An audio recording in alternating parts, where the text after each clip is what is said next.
Umesh blog চ্যানেলের নতুন পর্বে তোমাদের সবাইকে আবার স্বাগত জানাচ্ছি। আজকে তৈরি করে দেখাবো খুবই জনপ্রিয় এবং সবার প্রিয় শীতের স্পেশাল ভেজিটেবিল চপ। বেশি সময় নষ্ট না করে মূল পর্বে চলে যাই। এটা তৈরি করার জন্য সবার প্রথমে লাগছে আলু সিদ্ধ। আলুগুলোকে ভালোভাবে সিদ্ধ করে নিয়ে একটা আলু ম্যাশারের সাহায্যে ভালো করে ভর্তা করে নিচ্ছি। আমি যে কটা আলুগুলো সিদ্ধ করে নিয়েছিলাম সবগুলি ভর্তা করে নিলাম। এরপরে যতটুকু দরকার ততটুকু দেব।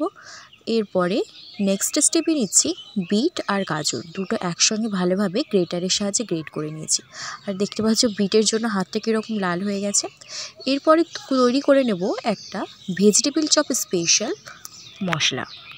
গোটা ধনে, গোটা জিরে, গোটা মৌরি আর 4টে শুকনো লঙ্কা একসঙ্গে নিয়ে এটাকে একটা ফ্রাই প্যানে ভালোভাবে ভেজে নিতে হবে। যখন কালারটা চেঞ্জ হয়ে আসবে আর একটা সুন্দর স্মেল বেরোবে, তখনই এটা মিক্সার মেশিনে দিয়ে পেস্ট করে গুঁড়ো করে নিতে হবে। তো চলো, এটা গুঁড়ো করে নেওয়া হয়ে যাবার পর একেবারে রান্নার দিকে চলে যাই। সবার প্রথমে কড়াইতে তেল গরম করে নিয়ে দিয়ে দিলাম 5 ফোড়ন। 5 ফোড়নটা একটু ভাজা ভাজা হয়ে গেলে এর মধ্যে দিয়ে দেব আদার পেস্ট। আদার পেস্টটা দিয়ে একটু ভাজা ভাজা হয়ে গেলে এর মধ্যে গ্রেট করে নেওয়া গাজর আর বিটটা দিয়ে দিচ্ছি।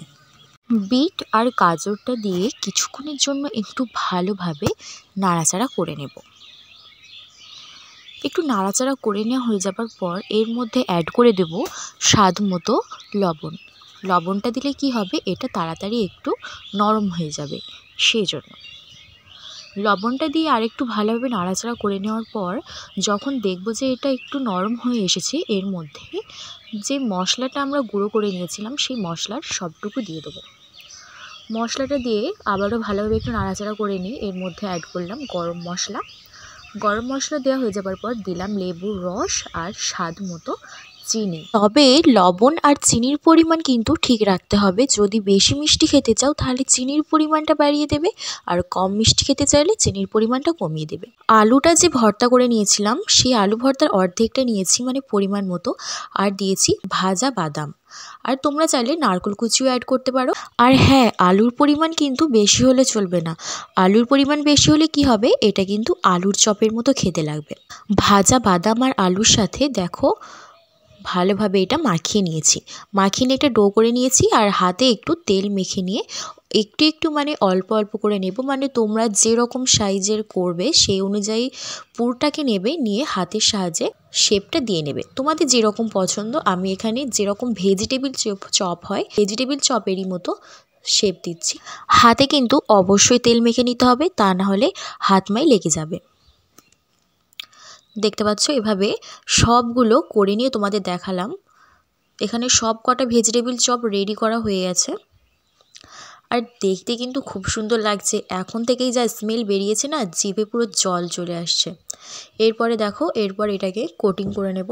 তার জন্য কী কী নিয়েছি, ব্রেড ক্রাম্বস, একটা ডিম আর ময়দা। প্রথমে ডিমটাকে ভেঙে নেব। তোমরা যদি এটা নিরামিষ করতে চাও তাহলে ডিমের পরিবর্তে একটু ময়দাও গুলে নিতে পারো।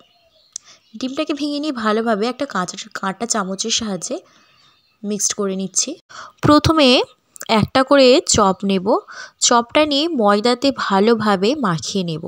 মাখিয়ে নেওয়া হয়ে যাবার পর ডিমের ব্যাটারটার মধ্যে ভালোভাবে চুবিয়ে নিয়ে ব্রেড ক্রাম্বস দিয়ে ভালোভাবে কোটিং করে নেব। যত ভালোভাবে কোটিং করবে তত কিন্তু খেতে ক্রিস্পি লাগবে। তোমরা চাইলে কোটিংটাকে দুবারও করে নিতে পারো।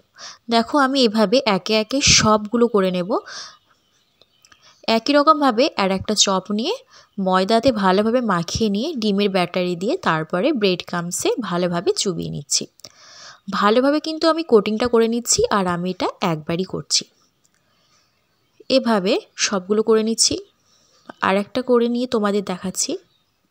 ব্রেড ক্রাম্বসটা কীভাবে তৈরি করতে হয় আমি কিন্তু রেসিপিটা শেয়ার করেছি, আমি ডেসক্রিপশান বক্সের লিঙ্কটা দিয়ে দেবো। তোমরা অবশ্যই করে নিতে পারো, খুবই সহজে এটা বাড়িতে তৈরি করে নেওয়া যায় ব্রেড ক্রাম্বসটা। তো দেখো ফাইনালি এভাবে সব কটা চপ আমাদের ব্রেড ক্রাম্বস দিয়ে কোটিং করে নেওয়া হয়ে গেছে। ভালোভাবে কোট করে নিয়েছি। এরপরে এগুলোকে ফ্রাই করে নেব। দেখতে পাচ্ছ একটা প্যানের মধ্যে পরিমাণ মতো তেল দিয়ে খুব ভালোভাবে তেলটাকে গরম করে নিয়েছি, আর মিডিয়াম টু লো আঁচে চপগুলো ভেজে নেব। দেখো একে একে অনেকগুলোই দিয়ে দিয়েছি। এরপরে এক পিঠটা ভালোভাবে ভেজে নেওয়া হয়ে গেলে অপর পিঠটাও ভালোভাবে ভেজে নেব। দেখো এগুলোকে ভেজে নেওয়া হয়ে গেছে, তো প্লেটে তুলে নিচ্ছি। একই রকমভাবে নেক্সট বারেও সবগুলো ভেজে নেব।